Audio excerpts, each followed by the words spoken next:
یکم محرم الحرام امیر المومنین خلیفۃ المسلمین جانشین مصطفیٰ جبل استقامت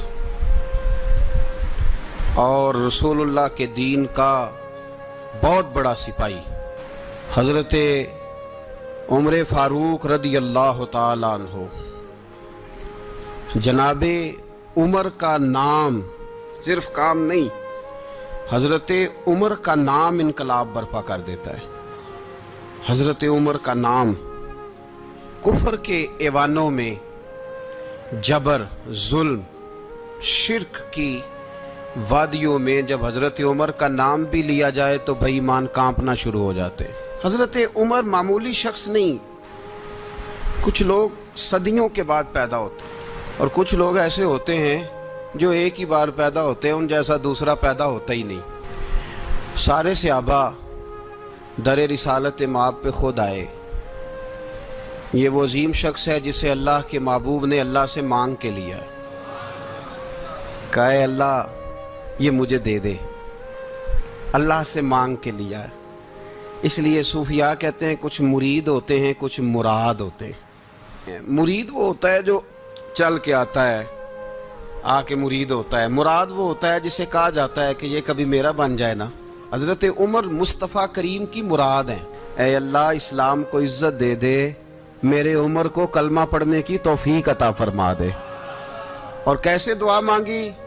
وہ یار حضرت عمر کی تو اس فضیلت کا کوئی جواب نہیں دے سکتا، میرے رسول پاک علیہ السلام سب کے لیے ہی دعا مانگتے ہیں نا، حضور کی دعا عام ہے، لیکن مصطفیٰ کریم نے کعبے کا غلاف تھام لیا اور غلاف کعبہ کو حضور نے سینے سے لپٹایا اور سینے سے چمٹا کے کہا اے اللہ میں نے تو کبھی سوال ہی زیادہ نہیں کیے، میں کرنے آیا ہوں، مجھے عمر دے دے۔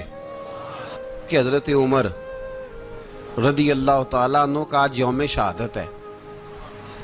میرا تو دل کرتا تھا کہ فجر سے باتیں شروع ہوں اور سارا دن ہی عمر کی باتیں ہوتی رہیں، سارا دن جناب عمر کی باتیں، سارا دن، اس لیے کہ ذکر جناب عمر کا ہوگا پر راضی اللہ کے رسول ہوں گے۔ ہمارے ہاں منایا ہی نہیں جاتا، بابے اللہ کی تا ساؤن بھادروں اسو کتا تے منڈے جنوری فروری، تو اسلامی سال بھی گیا اور وہ تاریخیں بھی ساری گئیں۔ یکم محرم امت مسلمہ کے لیے بہت بڑا دن ہے، بہت بڑا دن۔ یہ شہادت ہے حضرت عمر فاروق کی رضی اللہ تعالی عنہ۔ یہاں چھوٹی چھوٹی باتوں پہ گورنمنٹ چھٹی کرتی پھرتی ہے، چھوٹی چھوٹی باتوں، الیکشن ہو گیا تو چھٹی، فلاں جگہ پہ تھوڑا سا کسی نے خبر دے دی کہ کوئی پریشانی ہے تو چھٹی، فلاں جگہ یہ ہو گیا تو چھٹی، یہاں تک کہ فلاں وزیر صاحب فلاں علاقے میں آئیں گے تو سارے علاقے کو چھٹی۔ اور اب تو اس سے بڑا حال ہونے لگا ہے، اگر جن لوگوں کی سندھ میں حکومت ہے ان کے لیڈر کا دن آیا تو اس دن چھٹی، اور جن کی پنجاب میں حکومت ہے ان کا دن آیا تو چھٹی۔ ہمارا مطالبہ ہے حکومت پاکستان سے، اگر سر اٹھا کے جینا چاہتے ہو تو یکم محرم کو چھٹی کیا کرو، اگر سر اٹھا کے جینا چاہتے ہو تو یکم محرم کو چھٹی کرو جناب عمر کے دن، اور ملت کے جوانوں کو بتاؤ کہ اگر عزت کی زندگی جینا چاہتے ہو تو اس طرح جیو جس طرح فاروق اعظم جی کے گئے ہیں۔ عزت اور وقار کی زندگی، جمہوریت حضرت عمر سے سیکھنی پڑے گی، حکومت کرنے کے طریقے حضرت عمر سے، رعایا کو سیکھنا پڑے گا کہ امیر کس طرح بنایا جاتا ہے اور امیر کس طرح کے ہوتے ہیں۔ یہاں لوگ ہمیں یورپ کی مثالیں دیتے ہیں، لوگ یہاں ہمیں آ کر کے امریکہ کی مثالیں، انہیں کیا پتا حکومت کیا ہوتی ہے؟ وہ کہتے ہیں جی وہ سائیکل پہ جاتا ہے ان کا حکمران۔ میں نے کہا وہ سائیکل پہ جاتا ہے؟ میرے عمر فاروق مدینے سے مکے گئے تھے تو پیدل ہی حج کرنے چلے گئے، پیدل ہی۔ اور جناب عمر فاروق رضی اللہ تعالیٰ عنہ عید کی نماز پڑھانے گئے، عید کی نماز عمر خطبہ عید دینے گئے۔ اور اس زمانے میں کون سا غریب ہے جو ننگے پاؤں جاتا ہو؟ کون سا غریب ہے جو مسجد ننگے پاؤں جاتا ہو؟ لوگوں نے تو 3 قسم کی چپلیں رکھی ہوئی ہیں، ایک مسجد جانے کی علیحدہ ہے، گھر پہننے کی علیحدہ ہے، شادی بیاہ پہ جانے کی چپل علیحدہ ہے۔ حضرت عمر فاروق رضی اللہ تعالیٰ عنہ نکلے عید کا خطبہ دینے کے لیے تو بیوی سے کہنے لگے جوتا اس نے کہا صاحب اتنی دفعہ ٹوٹا ہے اب گانٹھا نہیں جا سکتا، اتنی دفعہ ٹوٹا ہے کہ اب دوبارہ پیمند نہیں لگ سکتے. تو حضرت عمر کہنے لگے چل کوئی حرج نہیں، بغیر جوتے کے ننگے پیر ہی چلتے ہیں، کوئی حرج نہیں. تو کہنے لگے لوگ کیا کہیں گے؟ فرمایا چپ کر. لوگ جس دن عمر نے یہ دیکھ لیا نا لوگ اس کے بارے میں کیا کہتے ہیں، اس دن عمر نہیں رہے گا. تو کہا پھر آپ کا نظریہ کیا ہے؟ فرمایا میرا نظریہ یہ ہے کہ رب رسول میرے بارے میں کیا کہتے ہیں. لوگوں کا کیا ہے؟ لوگ کل کسی کے بارے میں کچھ کہتے ہیں اور پرسوں کچھ کہتے ہیں. میرا نظریہ یہ ہے کہ رب رسول میرے بارے میں ننگے پیر عمر جا رہے ہیں. کون جی؟ میں بڑا ماڑا. اچھا جناب کیا غربت ہے؟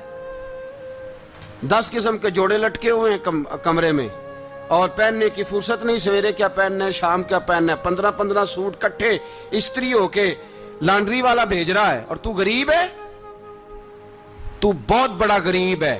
اس لیے کہ غربت پیسوں کی وجہ سے نہیں ہوتی، غربت تو دل کی ہوتی ہے. تو واقعی بڑا غریب ہے اور تو غریب ہی رہے گا.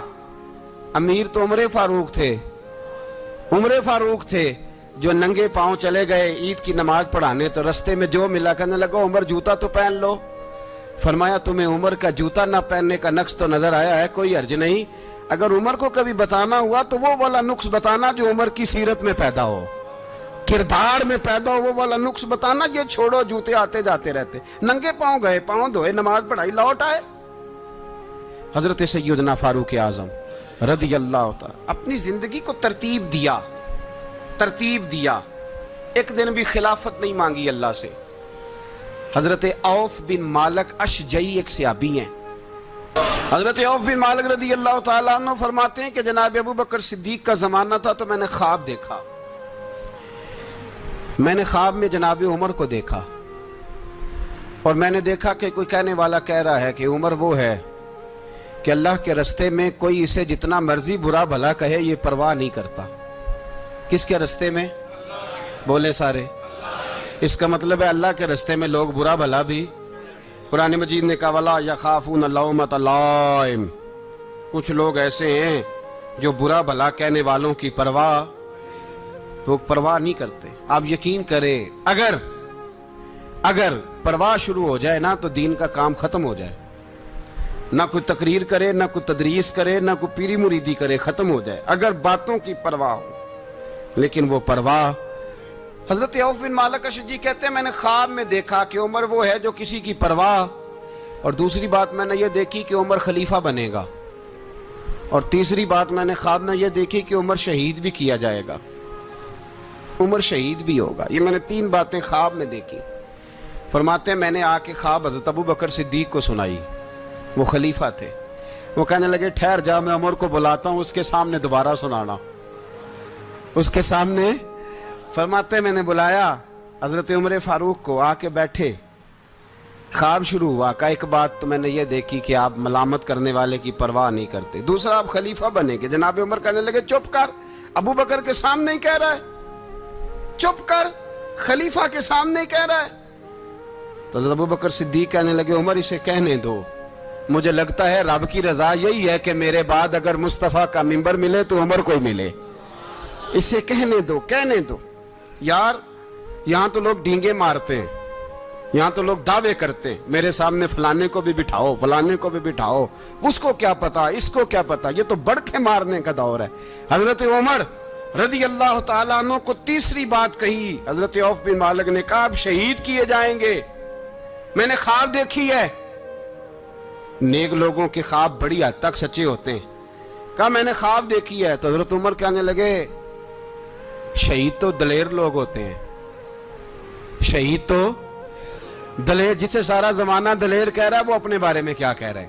کہتے ہیں شہید تو دلیر. میں تو کاہل سا آدمی ہوں، سست آدمی ہوں، میں تو اتنا کام ہی نہیں کرتا. تو یہ خواب تو نے جو دیکھا ہے نا پھر سے دیکھنا. تو ابو بکر صدیق فرمانے لگے عاجزی نہ کر، انکساری نہ کر. تو جو کہہ رہا ہے ٹھیک کہہ رہا ہے، لیکن مجھے سن کے شکر بھی ہوا ہے اور افسوس بھی ہوا ہے. افسوس اس بات کا کہ تیرے جیسا بطل عظیم چلا جائے گا، اور شکر اس بات کا کہ رب تجھے زندگی بھی اعزاز والی دے گا، اور شہادت کی موت دے کے اللہ تجھے موت بھی عزت والی عطا فرمائے گا. اللہ موت بھی تجھے